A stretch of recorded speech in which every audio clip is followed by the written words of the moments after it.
একদিন এক ভদ্রলোক একটি পাত্রে পানি নিয়ে তাতে একটি ব্যাঙ রেখে পানি গরম করা শুরু করল। পানির তাপমাত্রা বৃদ্ধি পাওয়ার সাথে সাথে ব্যাঙটিও তার শরীরের তাপমাত্রা বৃদ্ধি করে সহনীয় পর্যায়ে নিতে শুরু করল। যদিও সে চাইলেই লাফ দিয়ে বেরিয়ে যেতে পারত, কিন্তু সে লাফ না দিয়ে সহ্য করতে থাকে।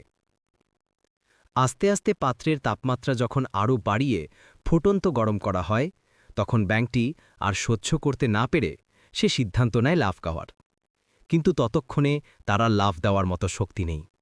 পানি আরও গরম হতে থাকে, যার ফলে সে অতিরিক্ত গরম পানিতে থাকতে থাকতে একটা সময় মারা যায়। এখন যদি প্রশ্ন করা হয় ব্যাঙটি কিভাবে মারা গেছে, মারা যাবার কারণ কি, তাহলে আমরা অধিকাংশরাই বলবো যে গরম পানির কারণে মারা গেছে। কিন্তু না, সে আসলেই গরম পানির কারণে মারা যায়নি। সে মারা গেছে সঠিক সময়ে লাফ দেওয়ার সিদ্ধান্ত না নেওয়ার কারণে।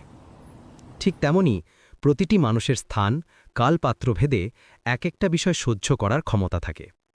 আমাদের প্রত্যেকের মনে রাখতে হবে, ক্ষমতা থাকা অবস্থা সঠিক সিদ্ধান্তটি সঠিক সময় নিতে হবে। আবেগ ভালোবাসা দেখিয়ে দেরিতে সিদ্ধান্ত না নিয়ে সঠিক সময়ে সিদ্ধান্ত নেওয়া উচিত।